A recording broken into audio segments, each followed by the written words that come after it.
पण आग लावणारे पकडण्याचं कामही आम्ही आग लावणाऱ्यांच्याच हातात देतो आणि म्हणून गरीब अधिक गरीब होतो. म्हणून गरीब अधिक गरीब होतो.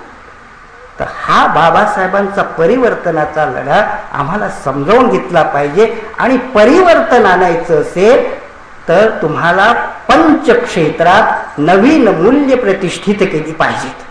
पंचक्षेत्रात, पंचक्षेत्र कुठली आहेत? सामाजिक क्षेत्र, धार्मिक क्षेत्र, तिसरं आर्थिक क्षेत्र, चौथं सांस्कृतिक क्षेत्र आणि पाचवं राजकीय क्षेत्र. ह्या पंचक्षेत्राच्या बाहेरचा जगात कुठलाच विषय नाही. ह्या पाचही क्षेत्रात नवीन विचार प्रतिष्ठित करणे, नवीन मूल्य प्रतिष्ठित करणे. मी नेहमी उदाहरण देत असतो की लग्नामध्ये मुलीला आशीर्वाद देताना अष्टपुत्रा सौभाग्यवती भव. आता हा विचार प्रतिष्ठित आहे का? नाही. आता विचार प्रतिष्ठित आहे हम दो हमारे दो. त्याही पेक्षा प्रतिष्ठित काहींमध्ये आहे की हम दो पण हमारा किंवा हमारी एक. हा विचार प्रतिष्ठित. पण काही तर याही पुढे ऍडव्हान्स आहेत. ते म्हणतात सुखी दाम्पत्य. दाम्पत्य म्हणजे नवरा बायको. सुखी दाम्पत्य ज्याला नाही अपत्य. मुलगा झाला नोकरी मिळत नाही, मुलगी झाली लग्न जुळत नाही, नो कटकट. मजा करा आणि मरा. हा विचार काहींमध्ये. आता हे उदाहरण विसरून जा. नवीन विचार प्रतिष्ठित करणे. खेड्यामध्ये मंदिर बांधायचं आहे तर लोक वर्गणी देतील, संडास बांधायला देतील का?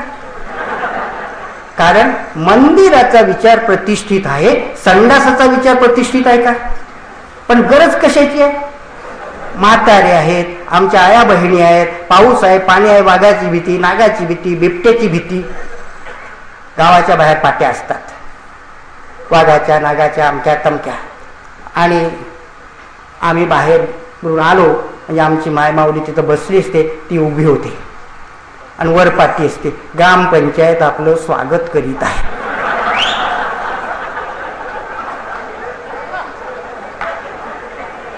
ते सत्यपाल महाराज सप्तखंजिरी वादक मोठं छान सांगतात. आम्ही आमची मुलगी, आम्ही 96 कोळी, पंचकोळी, सप्तकोळी हुंडा देऊन देतो. आम्ही कुलीन खानदानी.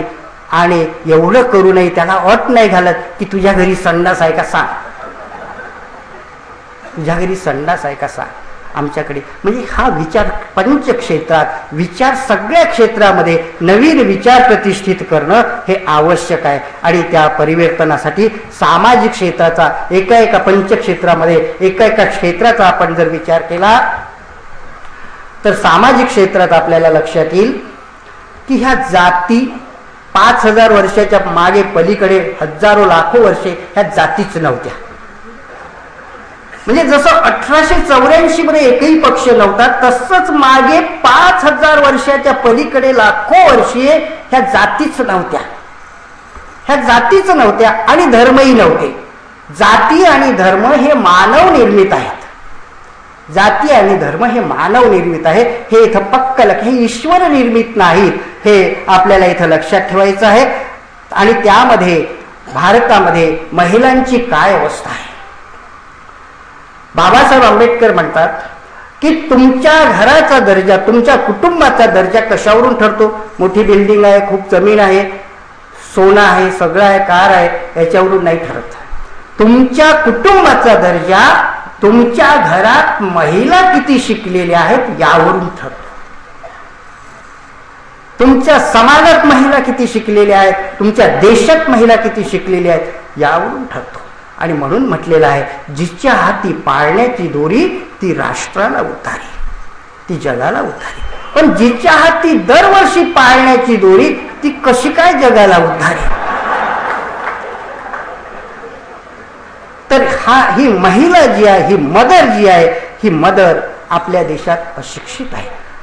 या देशामध्ये सावित्रीबाई फुले, महात्मा ज्योतिराव फुले यांनी शाळा काढल्या, पण झाशीवाली ब्राह्मण कन्या झाशीवालीने शाळा नाही काढली. बहुजना टिळक, आगरकर, गोखले, सावरकर, विनोबा पंडित नेहरू, इंदिरा यांनी बहुजनांसाठी शाळा काढल्या नाही. आमच्या भाऊरावांनी काढली, पंजाबरावांनी काढली, बाबासाहेब आंबेडकरांनी काढली, यांनी काढल्या नाहीत.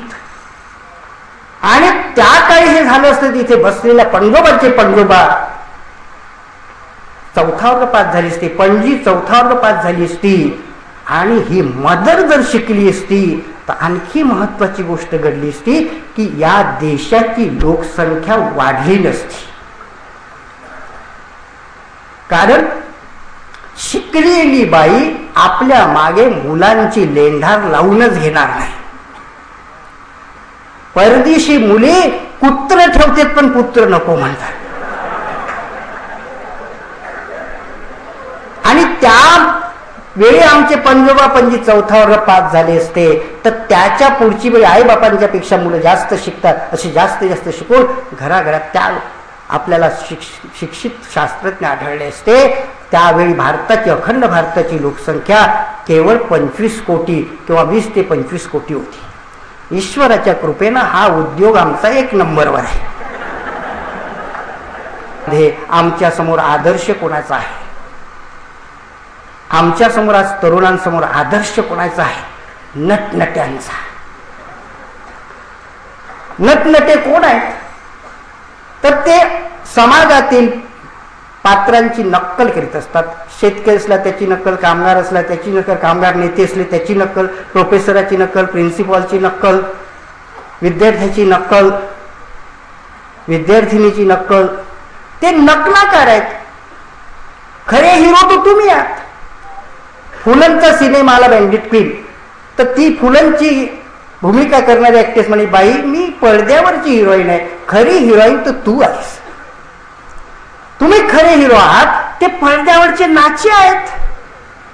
पण त्यांना काय भाव चढला त्या नट्या. अगदी बित्तम बातमी आमच्या तरुणांना म्हाताऱ्यांनाही असते त्यांची.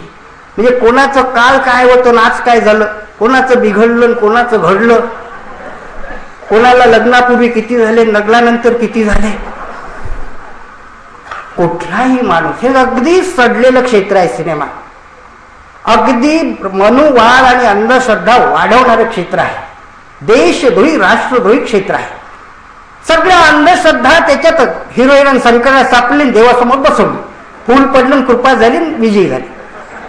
अरे वा, ह्या नटीचा नवरा त्यानंच व्हावं की जी रात्रभर बाहेर होती, सकाळी घरी आली तरी रात्रभर कुठं होती हे ज्याला विचारायचं नाही, त्याने नटीचा नवरा व्हावा.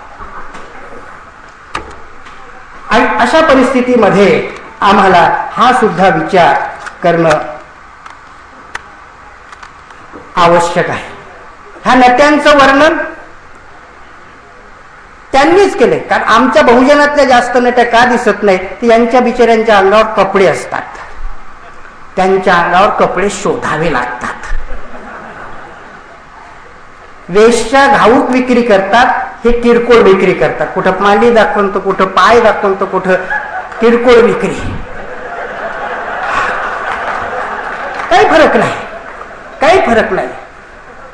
आणि त्यांनीच गाण्यात म्हटलंय, मी नाही म्हणत, एक गाणंच तसं आहे. लहान लहान मुली म्हणतात, बिचाऱ्यांना अर्थ कळत नाही. काय गाणं? किती आयले किती गैले, सबको लगता है हमच पहले,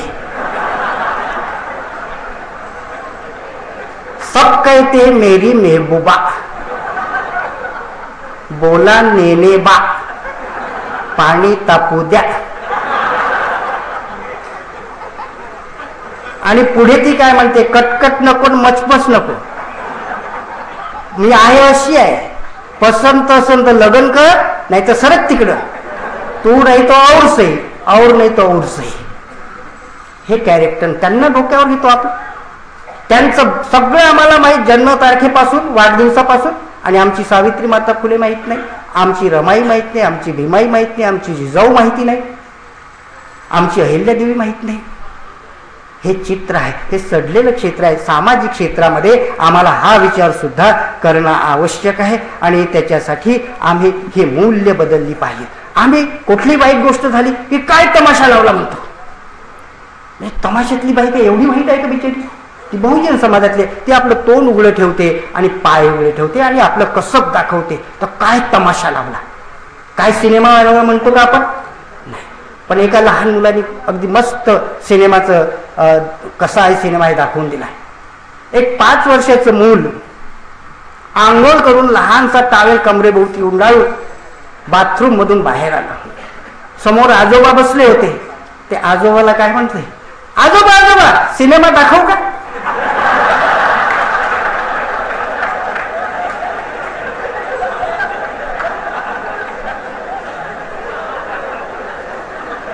आणि पुढे काय म्हणते, ही ए साईड झाली, आता बी साईड बघा.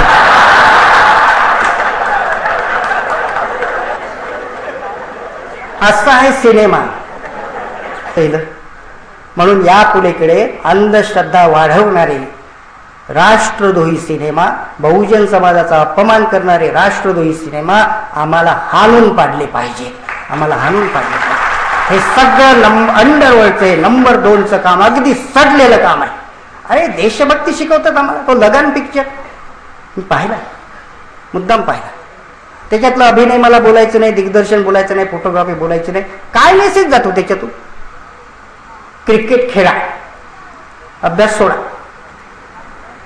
आणि पुढे तो लगानचा हिरो मोठा राष्ट्रभक्त, मोठा राष्ट्रभक्त. आणि तो काय करतो? थंडा मतलब परदेशी कंपनीची जाहिरात करतो. हा देशभक्त, हा राष्ट्रभक्त. हे असलं चित्र. आमच्या गायिका मोठे देशभक्तीचे गाणं, इंडिया मेरा प्यार है लेकिन दुबई में इनके यार है.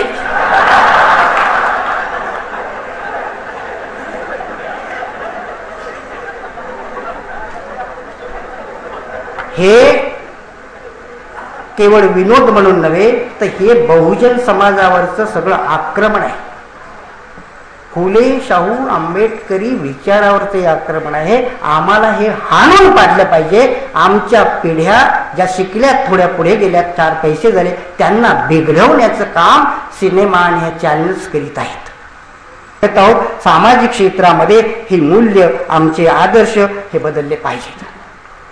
आता सामाजिक क्षेत्रामध्ये अजून परिवर्तनाची दुसरी गरज आहे की प्रत्येक जातीत 2% प्रस्थापित वर्ग आहे.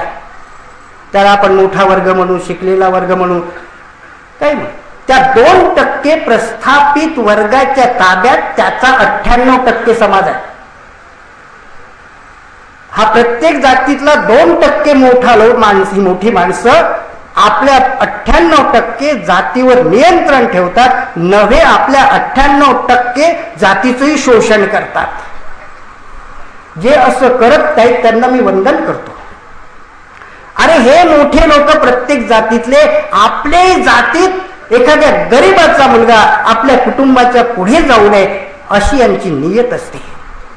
जे असे नाहीत त्यांना मी वंदन करतो. हा 2% प्रस्थापित वर्ग याने शिवरायांनाही साथ दिली नाही. अरे अनेक देशमुख पाटील शिवाजी महाराजांच्या विरोधातच होते, तर सगळेच देशमुख काही वाईट नसतात. शिवाजीला हलक्या पोरांनी साथ दिली, SC ST OBC मायनॉरिटी, हे आपल्याला चित्र. म्हणून एक लक्षात ठेवा, हा 2% प्रस्थापित वर्ग तसा बराचसा चांगला आहे त्याच्या, पण कुठपर्यंत त्याच्या मागे मागे फिराल तोपर्यंत. पण त्याच्यापेक्षा जर प्रभावी होतो म्हटलं तर तो तुम्हाला गाडल्याशिवाय राहत नाही आपल्याच जातीतल्या माणसाला. हा 2% याच्यातले गुण खूप आहेत. या 2% प्रस्थापित वर्गातला एक जरी पुढे आला बहुजनांच्या कल्याणासाठी तरी बहुजनांचं भलं होतं. याच 2% प्रस्थापितातून तथागत गौतम बुद्ध पुढे आले, सगळं जग उजळून टाकलं. याच 2% प्रस्थापितातून छत्रपती शिवराय आले, स्वराज्यांची स्थापना. याच याच्यामधून डॉक्टर बाबासाहेब आंबेडकर आले आणि त्यांनी मानवतेचा संदेश दिला.